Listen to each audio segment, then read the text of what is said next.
One of the old phrases of investing is sell in May and go away and don't come back till St. Ledger Day, which is a big race meeting in September. We saw the markets return from their summer holidays, and we've seen really healthy returns that came through September and followed right through into October. To find out more, please join us for our October Investment Markets Update. It's been a very interesting month for many different investors. The good news is markets have been doing very well and stock markets have continued to move ahead. Bonds have been a bit more sideways, and any of you that have invested in what we call commodities have done incredibly well. And I'll talk a little bit more about that in a moment, but commodities can include anything from gold and silver to oil, more to follow in relation to those. But if you're to look overall, stock markets globally up around 3% during the month, and that means that the return so far this year is a very healthy, but 7.5%, and that's in euro terms. The big leaders around the world have been we've seen the US market has delivered very, very strong growth up so far this year, about 17.5%. That's a very, very healthy return so far this year.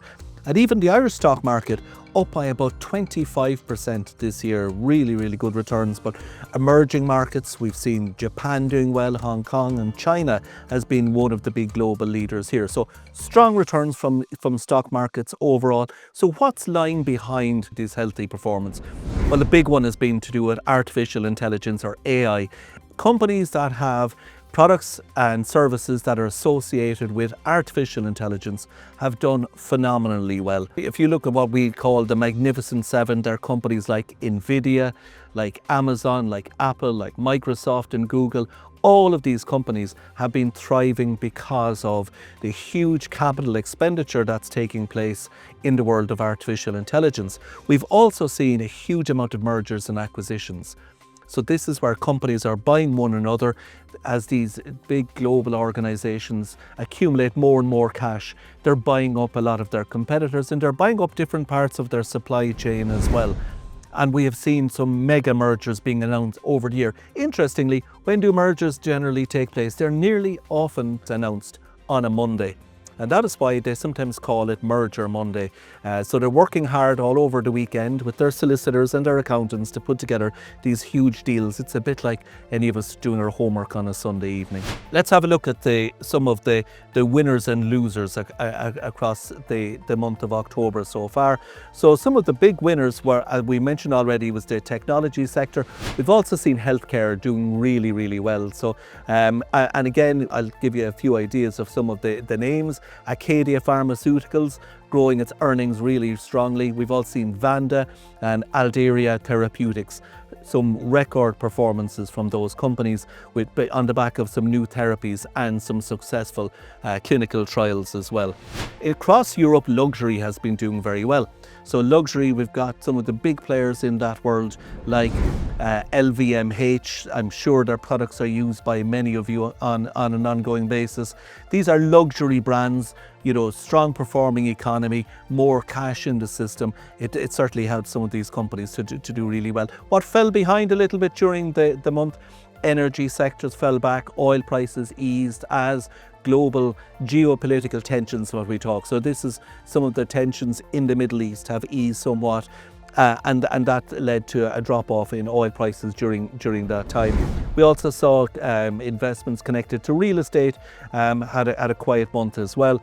And also Japan, the Japanese stock markets were certainly cautious. Some earnings from companies not as good, but also a little bit of uncertainty about the political situation in Japan. And that's finally come to a head with the appointment of Madame Takaichi as what looks like Japan's first female prime minister. When we look at some of the other areas of investing, one that has grabbed the attention so often has been what we mentioned about commodities and gold in particular. And the demand for gold continued. The gold performance has often been driven by a little bit of political uncertainty and also some concerns about the massive rise in debt in the United States. So far this year, up 52.5%, gold price has been risen. It's gone through $4,300 per ounce. So it's a tough one for any of you looking to buy some gold for a loved one this Christmas. Oil at the other end of the spectrum is down about 13% so far this year. So commodities make up some part of an investment portfolio, but it's certainly one that we watch from an investment perspective. Okay, so overall a good month for investors, good year so far for investors. Always some issues that are out there to do with trade wars that continue to make us nervous from time to time. Always important that also that given that a big percentage of world investments are made in the United States, it's the world's largest stock markets. We did see the dollar strengthen a little bit during the month of October, which will have boosted returns, but overall the dollar has been down so far year to date. There's always some issues out there, but overall what we're seeing from the investment world is continued healthy returns, but so important, how can you identify the next pharmaceutical company that's going to do well? How do you find the next winner in the artificial intelligence space? Our view has always been diversification, having a good spread between shares, bonds, property and cash to ensure that instead of trying to find the needle in the haystack, you're buying the haystack.